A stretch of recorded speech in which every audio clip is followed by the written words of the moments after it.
What's happening, everybody? Welcome to Off the Rails, a recovery podcast whose goal is to end the stigma of addiction through open discussion. My name is Mark. I'm Dave. Jared, what's up?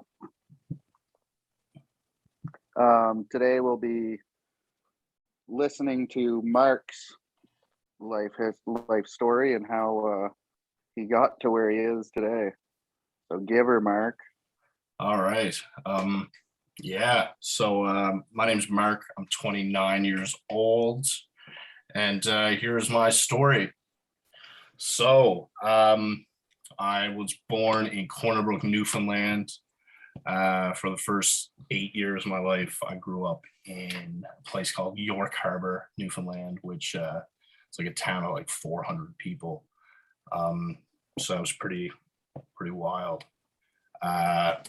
I guess first like traumatic thing in my life, I had a first cousin die when I was 6 years old, and she just had a brain aneurysm, and that was pretty messed up. And I didn't really know how to deal with that, and like not a lot was really explained to me what was happening, and like it was just kind of like a lot to process at the time, and like I realized at a young age like life could be taken from you at any instant. So from there, how old was she, Mark? She was 16. 16. Yeah. So like, I guess when I was that age, right after, we all had to go get CAT scans and stuff like that to like look for anything that would be like, I guess, predisposition to have something happen.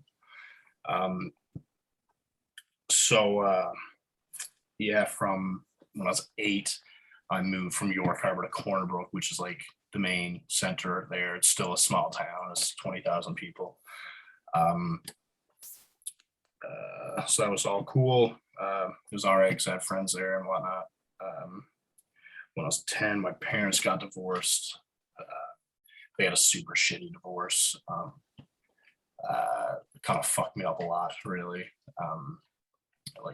Right after my mom started dating this dude that like I knew or like for years before, and that kind of messed me up a lot because like I had a lot of like anger and like resentment, and like thought that I could have done something to like prevent my parents failing marriage, which is obviously bullshit. Like there's nothing I could have done, but I lived with that for a long time, and it took me a long time to like learn how to deal with that.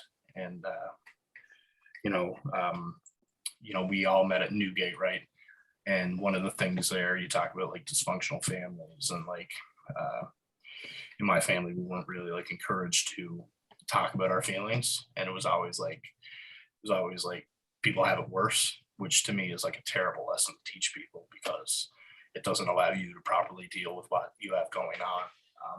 It's good to be grateful, don't get me wrong, but I think it's really important to process what you're going through, and you still do that while being grateful, and you understand that people do have it worse than you, but you do need to deal with what you have going on. So anyway, that's kind of like the attitude that my family had. Like, Mark, like people don't have two parents. And I'd be like, okay, it's cool, but the situation still sucks. After that, my grandfather passed away like shortly after I was dealing with all this. Continued to suppress those shitty emotions. 14, my mom joined the military. I was super proud of her because she got out of that like shitty relationship she was in, and started a career for herself. That's great. And again, I still suppress those emotions. So I guess after that, high school, I started like drinking, smoking pot, fairly normal at that age. What did you drink first? What was your first alcoholic beverage? First alcoholic beverage, man, I had a 6-pack of Molson Canadian in the woods with the boys. Nice. Yeah, flat 6-pack and walked around town. Sweet. At the time.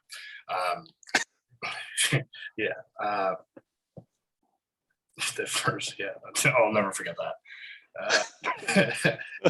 Yeah. Better better than mine. Mine was Mike's Hard Lemonade. Oh, really? Yeah. Yeah. I don't even remember mine, to be honest. No. Although I've burnt so many brain cells. Yeah. So, I mentioned like suppressing emotions and stuff like that. And I remember like growing up and playing sports and stuff like that would be like kind of a avenue where like certain emotions would shine through, like my anger and stuff. Like I'd just be like an angry motherfucker playing sports and shit. Like, and what are you angry for? Like you're playing a sport, right? But like that's how like certain emotions would shine through. And I found that crazy when like I look back at it now and I'm like, it's so obvious now. But at the time I had no idea like what was going on or like why I would get so angry or whatever. So I started university in Corner Brook. I studied business through Memorial. So at that point, I'm like regularly drinking on the weekends, going out with boys, partying. It was like a drinking on a weekend thing, and then Typical college kind of yeah, university. Yeah. So 21, I started doing a bit of coke, and it was fucking a lot of fun at first, man. Like just it was a good time. Same thing, like going out on the weekends with boys, chasing women. Typical like partying college shit. And How quick did it turn into every single weekend? Oh man, pretty much like as soon as I did it, I would pick up like a half gram or something for like a Friday night, and then it ends up gradually getting worse. So when I'm 21, I found out my mom had skin cancer, and in the same week, I had a guy who I was pretty close with. It's my sister's brother-in-law. He tried to kill himself, and or my sister's. Did I say my sister's husband? Yeah, Okay, yeah. I don't know if I can remember what I was thinking it. I think you did. I think you yeah, said your brother. Yeah, they were going through like a shitty period of time, man. I messaged him. I was like, "Listen, man, like, you want to keep that up? I'm gonna fuck you up," type thing. And then a couple days later, he tried to kill himself. So like, I was super fucked up over that. And like, I remember that being the first time in my life I did coke to kind of mask what I was feeling or kind of like numb myself. And that's when, to me, that's probably the earliest sign to me that it was going to be a problem when I'm looking back at it, because I didn't want to feel that guilt that I had, or like that those sad emotions. So I got fucked up. Yeah. That's kind of messed up. Sorry, I'm looking at my phone here. I gotta get the rest of the points I wrote out. Was that a little bit as well with your mom too, like the fear of not knowing what was happening there? Yeah, absolutely. Both that. Yeah. Yeah. And your mom's not living in the same town at this point, right? No, she was in Ottawa. I was in Corner Brook, and I found it out, and I didn't find it out through her. My father actually told me. So I was like, I was really kind of like hurt about it, and I was really messed up for that for a while.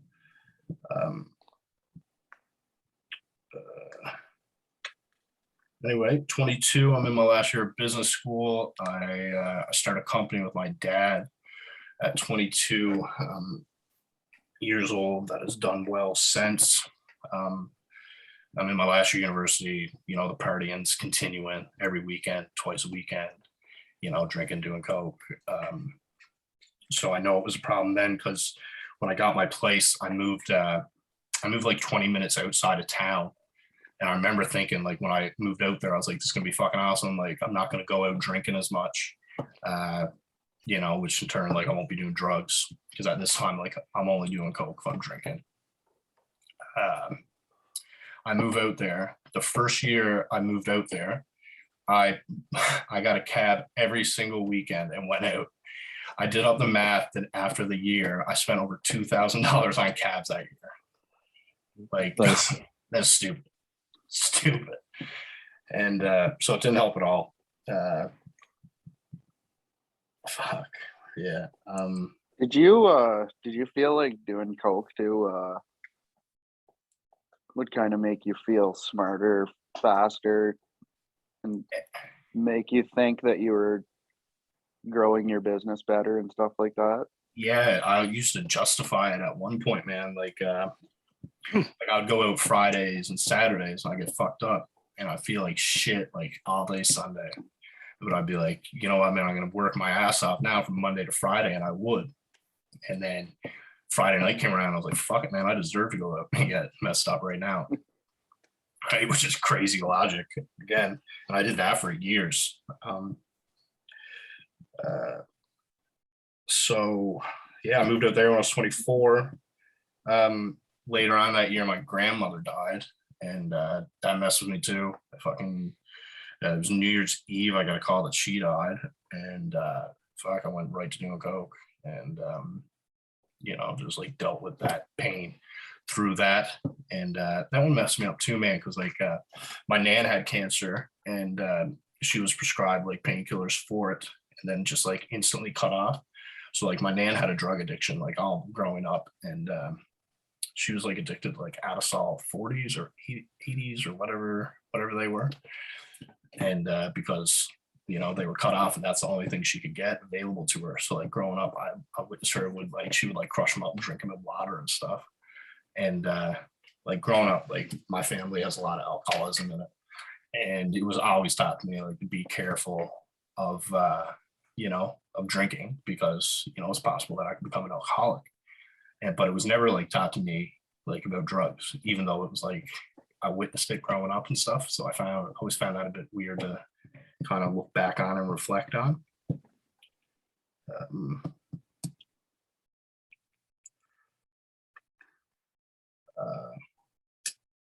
So after that, I kind of went off the rocker. I'm partying a lot after that happened. But I'm still working, so I'm justifying it, not thinking it's a big deal. I feel you there. Yeah. So when I'm 26, myself and Rebecca, we start getting like really serious, like thinking about engagement and shit. And, so the amount I'm going out slows down. But at this point, like I can't, I'm still drinking, I'm still doing coke, right? So on the weekends, like I'd be up at my place doing it by myself, or like have some people in, but I'm not going out as much. So I'm kind of starting to isolate, which is like some signs to me. Mhm. So 26 on, man, like I was trying to write out the notes, and like it's like a landslide. Like I don't even know really. Like I wouldn't be able to tell you in order. It's like blurry. But she's in law school at this point, and I'll be like going up to visit her. I'm doing it starting like it goes from the weekends to after work, once or twice a week. To the point where like 2019 starts getting out of hand. Like I'm doing it whenever I can. I'm hiding, doing it, and then but I'm still going to work, and but I'm going up to Halifax. I'm doing it while I was up there, still hiding it. And then 2020, I compared it to like COVID was like pouring gas on a fire for me. We were in isolation, like there wasn't a whole lot to do besides drink and. Was your work completely shut down? Yeah, that March. And from there, man, like I was just like making excuses to stay home, work from home. At this point I'm doing coke every day, like, and starting to become an issue, like it's fucking up my relationship. My family's kind of noticing. I think they were trying to like, not they didn't want to really like admit that what it was.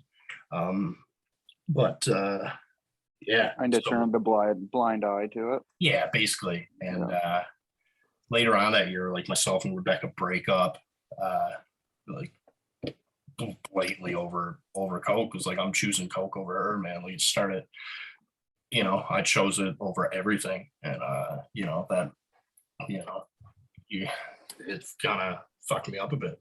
So I'm choosing now over my relationship, my business, literally everything. You know, what was that, Dave? Sorry.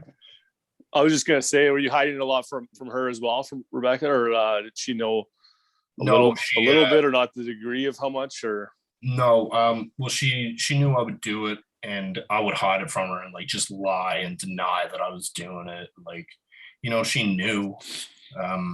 She had to know. Like, I was a fucking idiot. Like, I look back and like think that I'm hiding it, but like shooting off, walking around the house like an idiot. Like, it makes me mad when I look like reflect and think about it.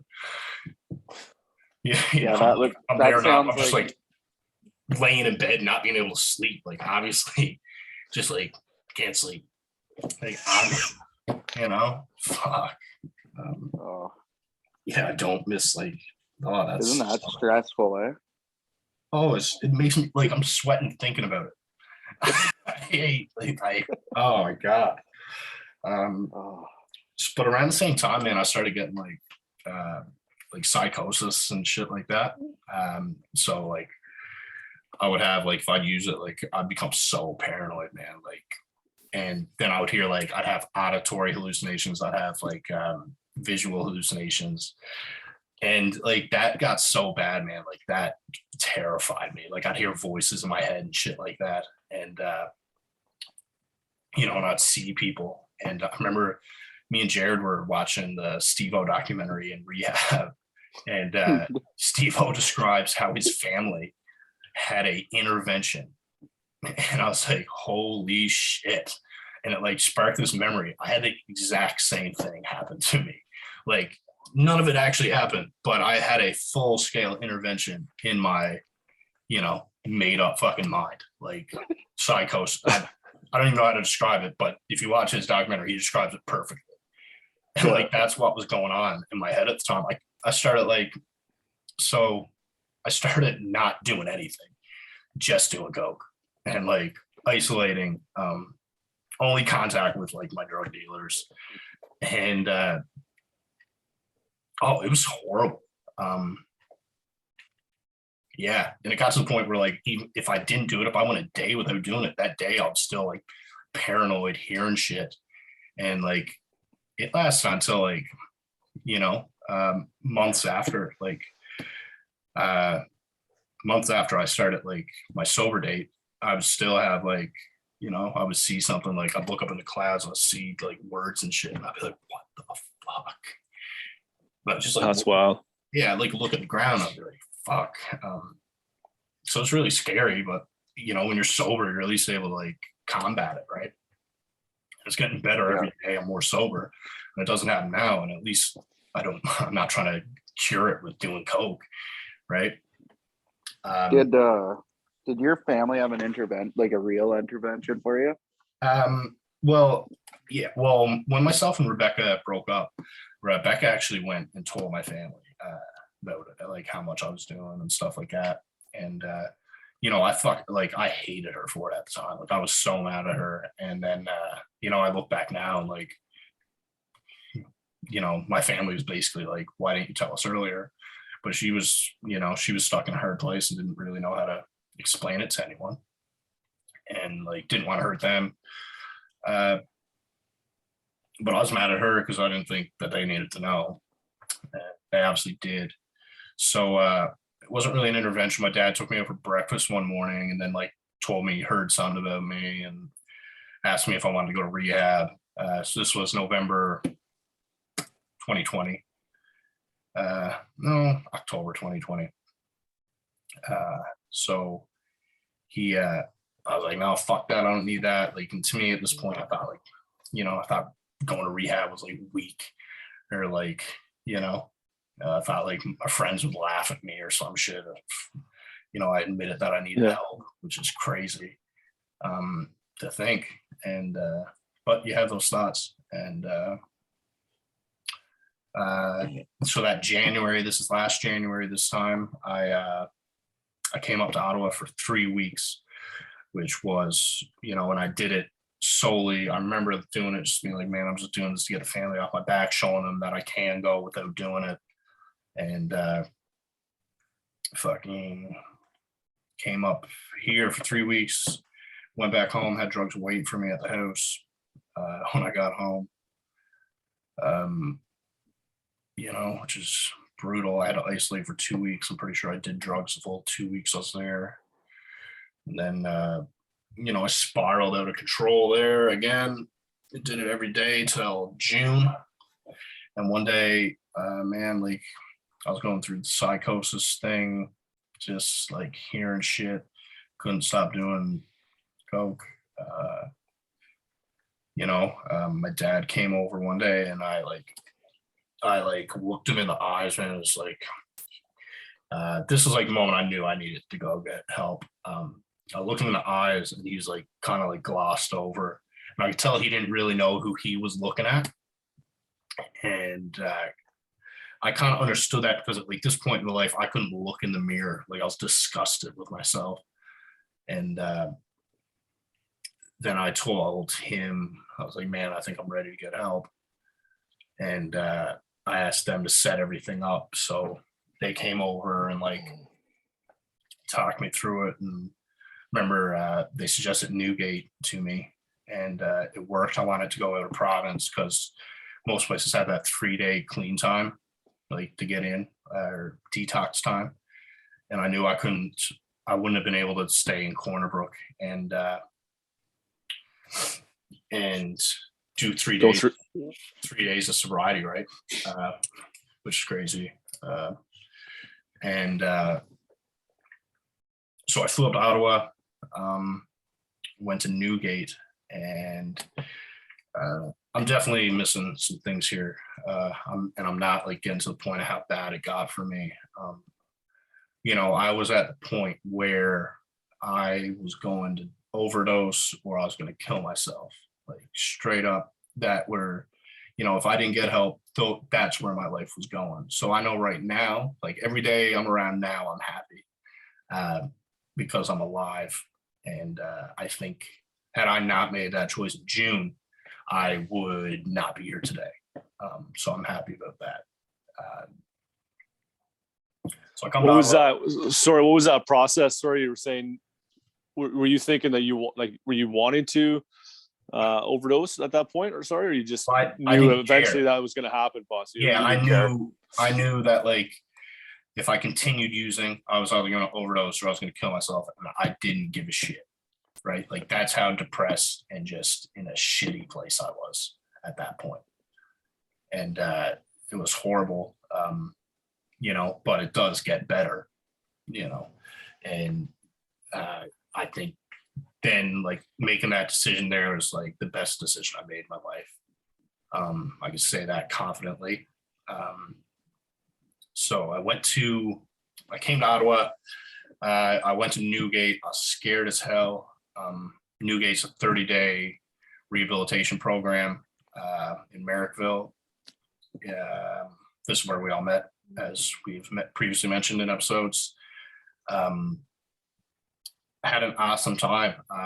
It was the first time I was actually properly like able to get medicated for my depression and my anxiety. So like to me that did wonders. Because like previously I've been medicating myself with drugs, right? And I thought I had it all figured out there. So I did a month.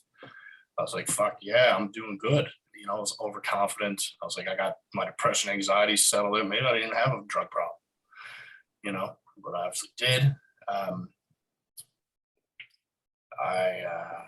went 7 weeks, 5 days sober there. Super pumped. I went back home to Newfoundland. I had some drugs left in my house.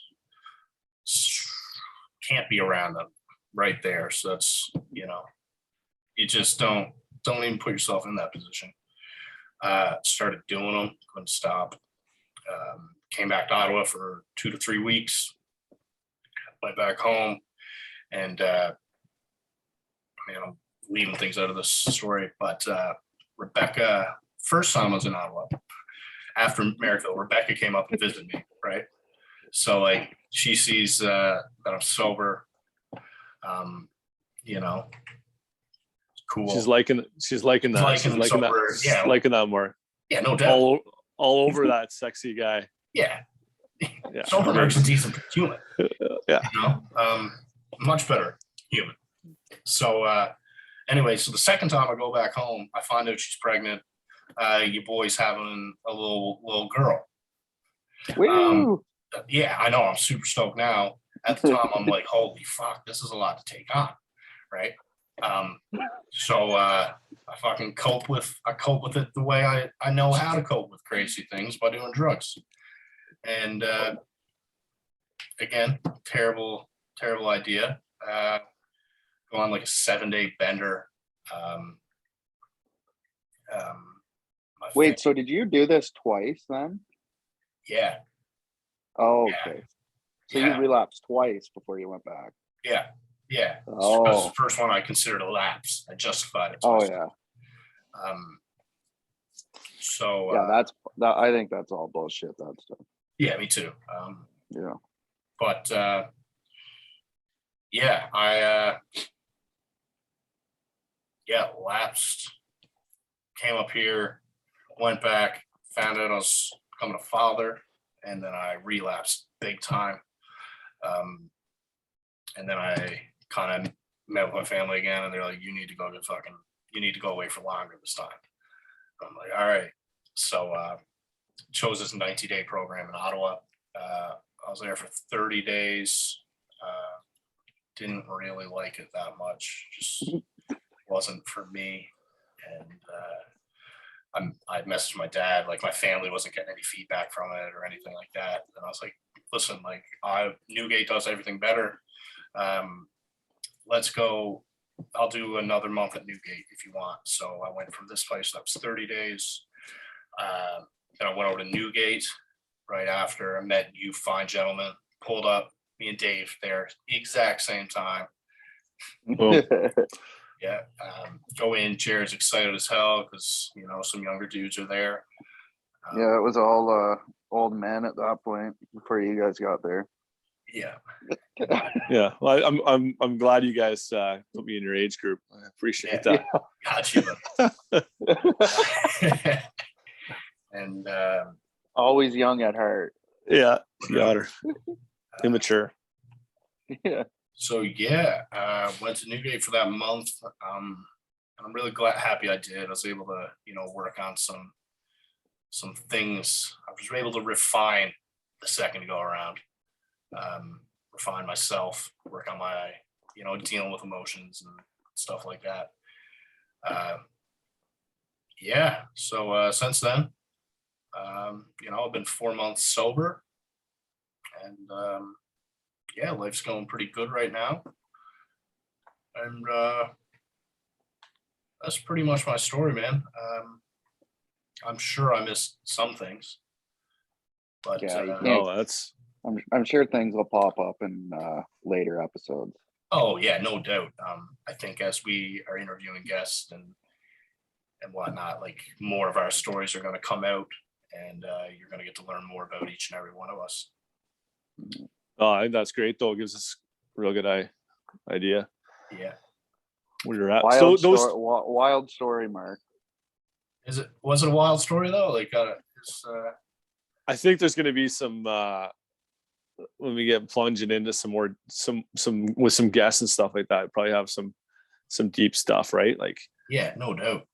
Yeah, should be kind of cool. Did you go? So when you were in Ottawa that time to make your family happy there, sorry, that 3 weeks, did you stay clean the whole time? I did, yeah. You did, eh? But it was just white knuckling, kind of. Yeah. I couldn't wait to get home. Yeah. Now you're never even going home. Yeah. Oh, I'm not going home. I'm not going home till I'm ready to be in a place that I can go home. Yeah. And it's rough because, like, you know, there's like certain like friends that I haven't talked to and stuff like that like I fucking love to death. But you know I can't be around them until I'm in a better place, and hopefully they're in a better place as well. And like I got a lot of regret like for that, but you know, I find when you're in active addiction, like you think you know, you think you do anything for people, and you do a lot of people pleasing. I know I did. But I think the people that really matter would rather see you look out for yourself first, right? So I know the people in my life that really matter are happy that I'm doing this, and you know, they're happy that I'm making this decision to stay sober, and they wouldn't do anything to, you know, put that sobriety in jeopardy. If that makes sense. You know, No, it's absolutely. it's different too with well, I think with, like, say an alcoholic and a drug addict. Like, alcohol is like everywhere, so you kind of got to learn to be around it at some point, but you can't avoid drugs. Yeah. And I think you definitely can't see them, but you wouldn't have to put yourself in a situation to go around it. Yeah. Because it's more hidden than alcohol, right? Yeah. All right, guys, we got less than a minute here. So thank you all for listening. If you or someone you know would like to be a guest on our podcast, hit us up down below.